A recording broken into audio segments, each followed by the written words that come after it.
It's official. Queen Camilla is saying goodbye forever. After years of controversy, pressure, and power struggles behind palace walls, her royal title is being stripped away. And this time, there's no coming back. The monarchy is shaken, the public is stunned, and insiders say this marks the end of her reign for good. The cracks began to show the moment the crown touched her head. What should have been a triumphant milestone, Queen Camilla standing beside King Charles, officially crowned, turned into the beginning of a quiet but devastating unraveling. Many of the very people who helped her rise to the throne were nowhere to be seen. Longtime allies, inner-circle supporters, and trusted aides, all excluded from the biggest moment of her royal life. And they weren't just missing, they were furious. Whispers of betrayal began swirling just hours after the coronation. Why were Camilla's most loyal allies shut out? Who made the decision? And why was it so deliberate? Some believed it was a power play. Others saw it as a calculated act of isolation. Either way, the damage was immediate. But that wasn't all. Behind the forced smiles and formal waves, senior royals were reportedly just as unsettled.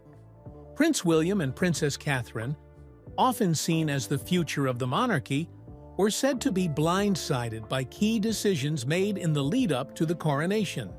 They weren't consulted, they weren't included, and they weren't happy.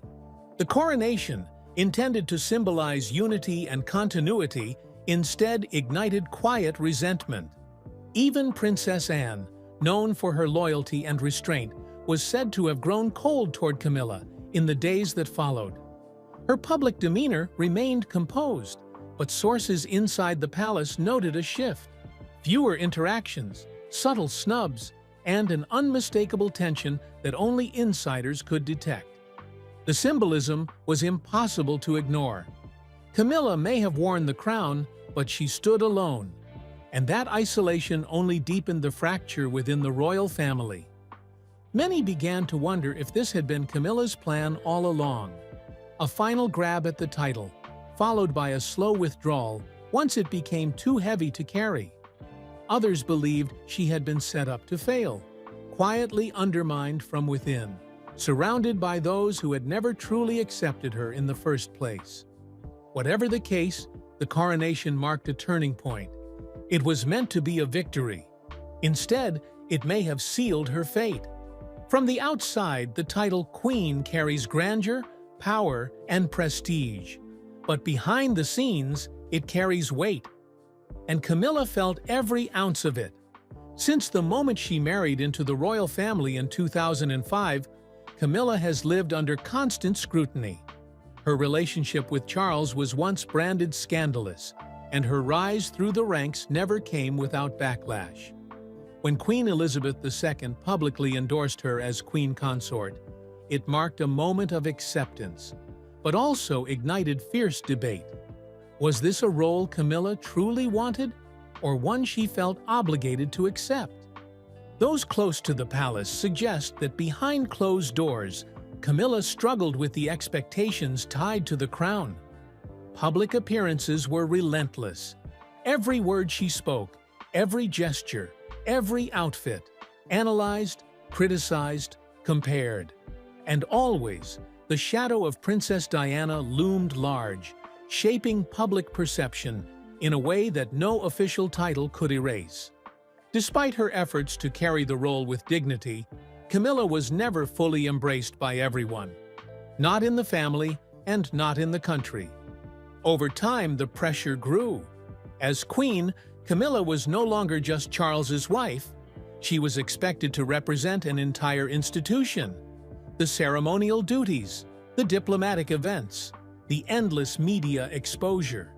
And worst of all, the feeling that her presence still divided more than it united. It all built up, quietly, slowly, until the burden became too much. According to royal insiders, Camilla began expressing doubt about the title months before her public step back. She questioned whether the crown brought more harm than good, not just to her, but to the monarchy itself. The role that was supposed to validate her instead became a symbol of tension and isolation. And so, she made the call. Stepping away from the title wasn't a political stunt or a PR move. It was personal, it was quiet, and it was final. Because sometimes, holding onto the crown doesn't mean strength. Letting go of it does. To understand Queen Camilla's decision, you have to look beyond her and look at King Charles's vision for the monarchy. From the very beginning of his reign, Charles made it clear. This would be a slimmed-down, modernized monarchy, one that stripped away excess, eliminated outdated rituals, and redefined what royalty means in a 21st century world. In his eyes, titles mattered less than service, image mattered less than purpose, and the future of the crown depended on change. And that change? It started at the top. Behind palace gates, many believe that Camilla's decision to step back from the title of queen wasn't just personal. It was also a sacrifice for Charles's long-term plan. A deliberate move to help lighten the monarchy's image, reduce controversy, and refocus attention on the institution, not the individual. Because, let's face it, Camilla's title has always come with baggage. For years, her relationship with the British public has been complicated. Supporters praised her loyalty, her charitable work, and her quiet strength. But critics never forgot the past, and never fully accepted her rise to the top. That tension has followed her every step of the way, especially since Charles took the throne. So as Charles pushed forward with his streamlined monarchy, the weight of Camilla's crown became more of a distraction than a benefit. Her presence stirred division when what the royal family needed most was unity. Stepping back from the title may have been the only way to relieve that pressure. And for Charles, this move aligns perfectly with the message he's been trying to send: that the monarchy is evolving, even at its highest level. Gone are the days when titles alone demanded reverence. Today's royal family must be relatable, service-driven, and flexible. Camilla giving up the title of queen signals a shift toward a softer, more modern model of leadership, one focused on action over appearance. Still, it came at a cost. For Camilla, the title of queen was the culmination of decades of public struggle. It was the final symbol of acceptance after years of criticism. To let it go, whether willingly or not, is no small thing. But perhaps that's what makes the gesture so powerful. Because sometimes the strongest thing a queen can do is choose to no longer be one. If Queen Camilla's exit shocked the public, it didn't surprise everyone inside the palace. Beneath the polished ceremonies and polite royal appearances, a quiet divide had been growing, and it ran straight through the heart of the family. At the center of it, Princess Anne, Prince William, and Princess Catherine. And the tension wasn't new. It had been building long before Camilla was crowned. From the beginning, Camilla's presence was never universally welcomed. While Queen Elizabeth offered her blessing and King Charles fought to legitimize her position, some senior royals remained unconvinced and kept their distance. According to palace insiders, Princess Anne was one of the earliest to question Camilla's growing influence. Known for her strict adherence to tradition and no-nonsense approach to royal duty, Anne reportedly believed that Camilla's rapid rise, and particularly her assumption of the Queen title, sent the wrong message to the public. She wasn't alone. Prince William and Princess Kate, seen by many as the future of the monarchy, also reportedly expressed discomfort with how certain decisions were being handled. Some say they felt sidelined during the coronation process. Others suggest they were concerned about public reaction, especially in light of Diana's lasting legacy. Behind the scenes, there were fewer conversations, fewer meetings, and fewer gestures of unity. What had once been careful cooperation began to feel more like quiet competition, a power imbalance hidden behind royal protocol. And then came the tipping point. According to multiple sources, a private confrontation between Princess Anne and Camilla at a formal event sent shockwaves through the palace. Anne, always composed in public, allegedly challenged Camilla directly, not just over her behavior, but her right to the title of queen. What followed was chaos. King Charles was reportedly blindsided. The confrontation forced him into an impossible position: defend his wife and risk alienating his sister, or make a decision that could preserve unity at the cost of Camilla's status. Within days, rumors emerged that Camilla would no longer be referred to simply as queen, but as queen consort. A subtle but meaningful downgrade, and the silence that followed from all parties only fueled the speculation. This wasn't just a personal fallout, it was a power shift. Because when the family fractures from within, the crown begins to wobble. And for Queen Camilla, the message was clear. In a house built on tradition and hierarchy, not everyone believed she belonged at the top. For years, Princess Anne has been the monarchy's unshakable force, stoic, loyal, and fiercely protective of tradition. She's never chased headlines, never stirred drama, and never let personal opinion disrupt royal duty. Until now. The setting was supposed to be ceremonial, an honorary event at the University of London, where Queen Camilla was set to receive recognition for her literacy advocacy. Anne, as Chancellor, was tasked with presenting the honor. On the surface, it was just another day of royal protocol: handshakes, smiles, applause. But beneath the formality, the air was thick with tension.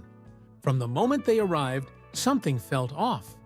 Camilla gestured politely for Anne to enter first, a nod to respect. But Anne hesitated, then stepped aside, letting Camilla go ahead. It seemed minor, insignificant, but royal insiders noticed the moment, a silent signal of discord. The real drama unfolded after the cameras were gone. Behind closed doors in a quiet reception hall, Princess Anne confronted Camilla directly. Those present described the atmosphere as calm but charged. Anne's tone was firm, her words deliberate, and her message crystal clear. She questioned Camilla's place, her influence, and most shocking of all, her right to the title of queen. It was the kind of confrontation that rarely happens in royal circles and almost never makes it outside palace walls. But this one did.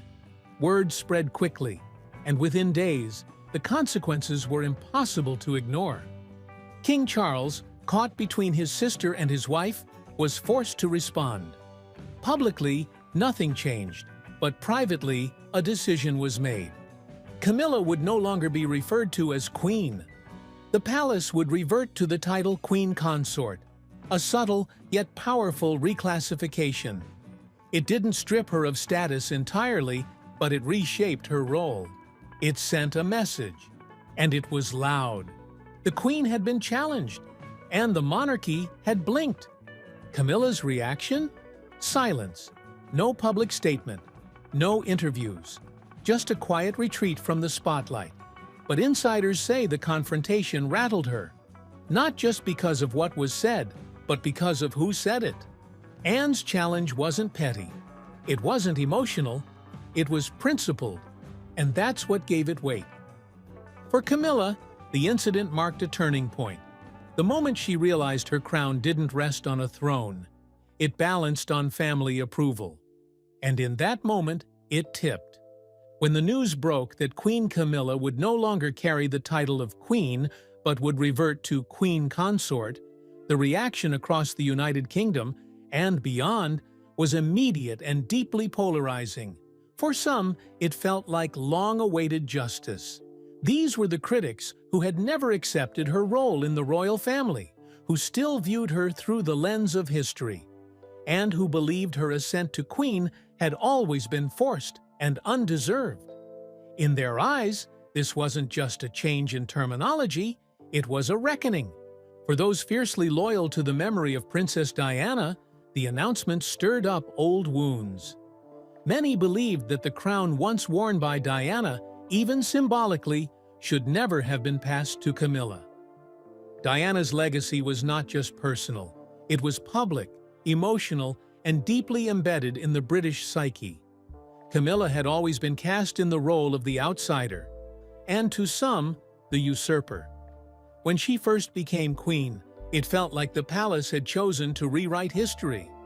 Now, with the title quietly retracted, those same voices felt vindicated. But on the other side of the conversation stood Camilla's supporters. And there were many. To them, the decision wasn't just unexpected, it was unfair. Over nearly 2 decades, Camilla had slowly and steadily earned a place in the royal fabric. She championed meaningful causes, supported King Charles unwaveringly, and endured intense media pressure without ever lashing out. She never sought to be queen, they argued. She simply stepped into a role that was asked of her. To reduce her title now, after years of public service, felt not only cruel but calculated. The press wasted no time turning speculation into headlines. Across television panels and newspaper front pages, royal commentators battled over the why. Some suggested the decision was a PR tactic, a move to stabilize the monarchy after growing internal tension. Others believed it was the result of pressure from within the family itself, perhaps even spurred by Princess Anne's now infamous confrontation. But the palace offered no clarity, no statements, no elaboration, just a quiet, subtle change that sent a resounding message. The public, meanwhile, was left in a state of confusion. Was this Camilla's personal decision? Was she stepping back voluntarily? Or had she been gently pushed out of the spotlight by a system that never fully embraced her? The lack of explanation only fueled the growing divide. And for a monarchy that thrives on carefully managed image, the silence did more damage than words ever could. Social media platforms erupted. Conversations weren't just about Camilla anymore. They were about what this said about the monarchy itself. In an age that values transparency and emotional honesty, the royal family's enduring strategy of quiet dignity began to feel outdated. Younger generations in particular were frustrated. Why, in 2025, was the public still being left to guess about decisions this significant? What else was being kept behind palace doors? Camilla's quiet retreat from the queen title reopened a national conversation about loyalty, legacy, and legitimacy. And in doing so, it exposed something the monarchy has tried for years to avoid: its deep vulnerability to public opinion. Titles can be changed, words can be rewritten, but trust? Once shaken, it's hard to repair. For Queen Camilla, this wasn't just a downgrade, it was a turning point, a reminder that acceptance within the royal family does not guarantee acceptance beyond it. And once again, as in the early days of her royal journey, she finds herself walking a line between public respect and private resilience. This time, with the crown just out of reach. The quiet removal of the title Queen from Camilla's name may seem on the surface like a subtle adjustment, but in truth, the weight of what she loses goes far deeper than a title on paper. This isn't just a symbolic demotion. It's the unraveling of a position she spent nearly 2 decades climbing toward, slowly, carefully, and under intense public scrutiny. For Camilla, being crowned queen wasn't just about stepping into a ceremonial role beside King Charles. It was the final validation after years of being vilified, sidelined, and constantly compared to someone she could never replace. When Camilla married Charles in 2005, her path into the royal family was met with hesitation, not just from the public, but from within the monarchy itself. She was styled as the Duchess of Cornwall instead of taking the title of Princess of Wales, which was still tightly bound to the memory of Princess Diana. That decision wasn't random. It was strategic, cautious, and reflective of the lingering unease surrounding Camilla's image. It took years for her to shed the shadow of controversy, and even then, the acceptance she eventually earned felt hard-won and conditional. But over time, Camilla did what many thought was impossible. She stayed the course. She didn't seek the spotlight. She didn't fight the narratives. Instead, she worked, quietly supporting Charles, building her own portfolio of charitable causes, and slowly rebuilding a reputation that had once seemed beyond repair. The moment Queen Elizabeth publicly endorsed Camilla to become Queen Consort marked a turning point. That endorsement wasn't just a nod from a monarch. It was a signal to the country that Camilla had finally arrived, that she belonged. So to now step away from the title, or worse, to have it quietly taken from her, undoes a decade of progress in a matter of days. The crown she wore at the coronation wasn't just ornamental. It was the final piece of her public transformation. Losing it doesn't just shift how she's referred to, it reopens the question of whether she ever truly belonged there in the first place. That is the real cost. There's also a more practical loss. As queen, Camilla stood as Charles's equal in public life. Her presence at state dinners, diplomatic events, and international visits came with authority. She wasn't just accompanying the monarch, she was representing the crown. Her influence extended beyond the press photos. She was a voice in decisions, a stabilizing figure during Charles's early reign, and a senior member of the firm with full weight. Losing the Queen title could mean stepping back from that role. Fewer engagements, less decision-making. A shift from visible leadership to quiet support. But perhaps the most painful cost of all is the personal one. The erasure of legitimacy she worked so long to earn. For years, Camilla endured being called the other woman, the homewrecker, the second choice. And even when her relationship with Charles was finally accepted, the stain of public judgment never fully faded. The title of queen didn't just reflect her position beside the king. It symbolized that she had overcome the past, that she was more than a supporting character in someone else's story.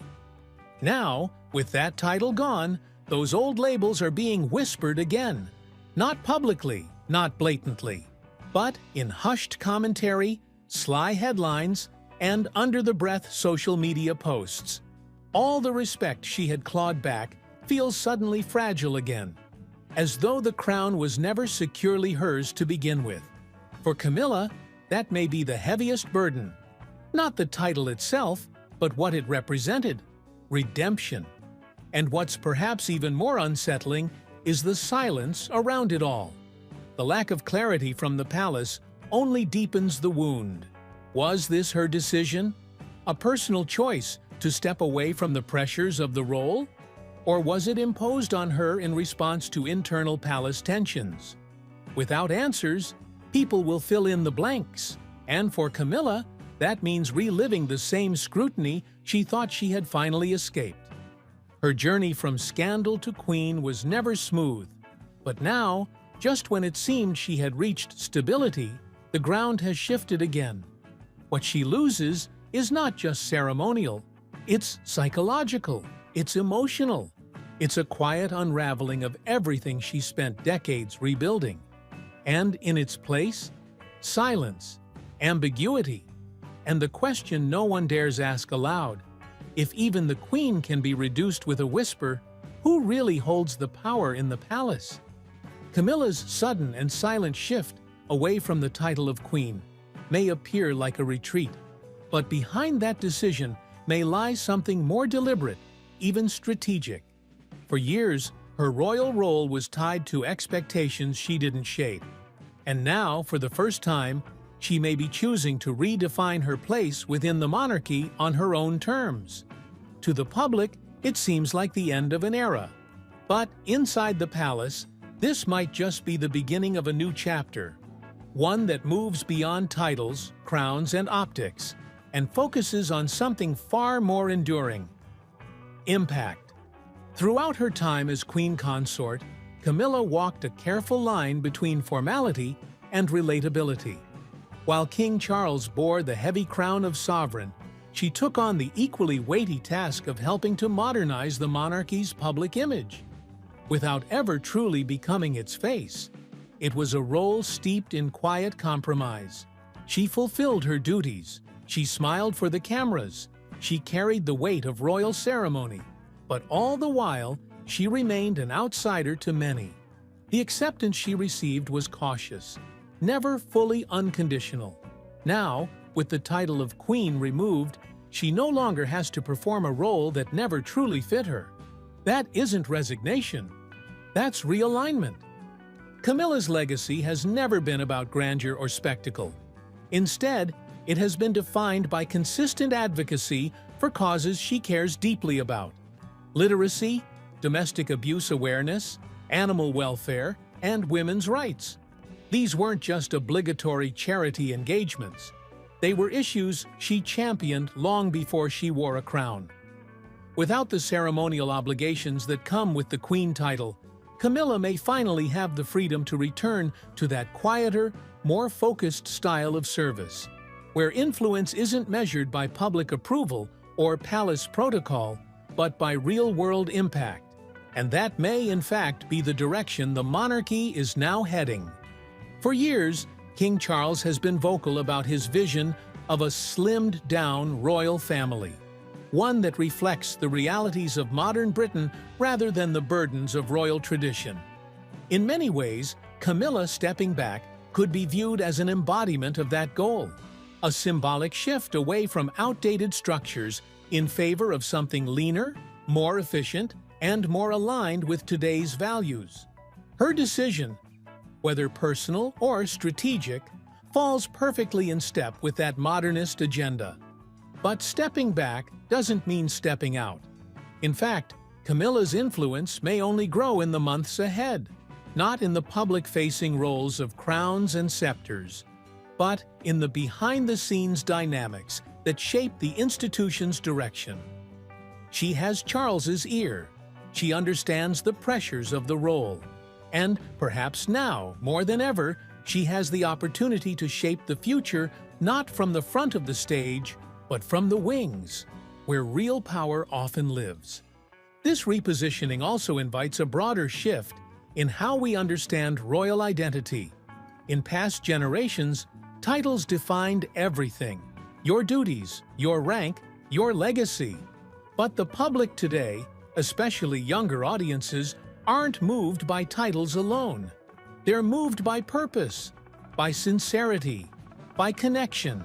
And in that landscape, Camilla shedding the title of Queen might not hurt her standing. It could actually strengthen it. It makes her more relatable, more human. Not the woman who took a crown, but the one who gave it up. Still, not everyone will see it that way. Critics will frame this as a quiet dismissal, a graceful way to correct what they've long viewed as a royal misstep. They'll say the monarchy is trying to appease those who never accepted Camilla in the first place. And maybe in part, that's true. But the monarchy has always evolved through quiet corrections, not grand declarations. Camilla's transition may be just another example of the institution bending ever so slightly to meet the public where they are. There is, however, one important truth that sits beneath all the speculation. Camilla has never fit the mold, and maybe that's exactly why she's still here. She didn't demand a crown. She didn't push for status. She didn't chase popularity. She simply stayed, endured, adapted. And now, in choosing to step out of the spotlight, she's doing what she's always done best, letting her actions speak louder than her title ever could. Whether the public sees this as a step down or a step forward, the fact remains. Camilla is no longer the queen, but she's still very much part of the story. And perhaps, in a monarchy that's learning to trade tradition for truth, that's exactly what the institution needs most. Someone willing to walk away from power, not to disappear, but to make space for something real. Camilla's quiet exit from her queenly title doesn't just mark the end of her reign. It signals the beginning of something much larger. The British monarchy steeped in centuries of unbending tradition, now finds itself facing a future that looks very different from the past. With Camilla stepping aside, voluntarily or not, the royal institution is being forced to confront a question it has long avoided. What does relevance look like in the modern age? For King Charles, this shift hits especially close. Camilla has been his closest confidant, his strongest ally, and for many years, the one figure he could count on in a family that has often fractured under pressure. Her support during his early reign was more than symbolic. It was stabilizing. Together, they presented a united front during a period of intense public scrutiny. Now, without her sharing that title at his side, Charles must navigate a monarchy in transition, alone at the very top. The decision to reduce Camilla's status has undoubtedly raised tensions inside the palace. It's no secret that royal dynamics are often influenced by internal factions, power plays, and unspoken rivalries. With Princess Anne taking on a more forceful stance behind the scenes, and the Prince and Princess of Wales moving further into the spotlight, the power balance is shifting. Camilla's departure creates a vacuum, and history has shown that in the monarchy, a vacant space is always quickly filled. Prince William and Kate, already poised as the future of the institution, may now be called upon to accelerate their transition into central leadership roles. With public trust in the monarchy increasingly tied to their image, their next steps will carry enormous weight. They've cultivated an aura of modernity, approachable, relatable, still regal, but not untouchable.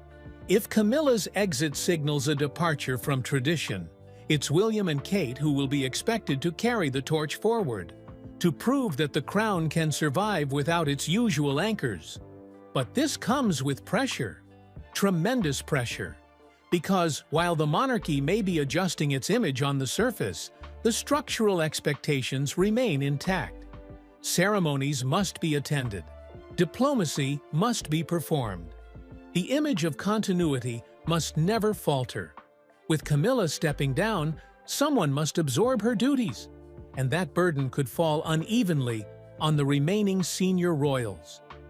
Every appearance, every word, every misstep will now be dissected even more closely as the public watches for signs of either renewal or collapse. If titles can change without explanation, what else about the institution is up for renegotiation? And perhaps that's the point. Perhaps this is the beginning of a monarchy that's no longer set in stone, one that moves, bends, shifts to meet the moment, even if reluctantly. This flexibility, though, is a double-edged sword, because once the institution shows it can adjust, it invites the public to demand more changes. Camilla stepping back may satisfy some, but it also opens the door to deeper scrutiny of the monarchy's purpose, its spending, its hierarchy, and its place in a society that's rapidly changing. It's no longer enough to simply exist with tradition on your side. Relevance must be earned. And as for Camilla herself, her legacy will not be defined solely by this title loss. If anything, she may now have the freedom to become more, not less, influential. Away from the pressure of formality and protocol, she may dedicate herself even more deeply to the causes she's passionate about. In doing so, she could demonstrate that royal power doesn't have to come from a crown. It can come from character, consistency, and quiet conviction. That might be the real lesson in all of this. So where does the monarchy go from here? It stands at a crossroads. One path leads back into the safety of tradition, formality, and controlled narratives. The other demands evolution, transparency, and hard choices.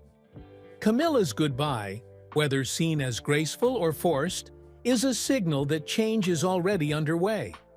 What the monarchy chooses next will determine not just its image, but its very survival. And as the public watches closely, one thing is clear. Titles may rise and fall, but the eyes of the world never look away.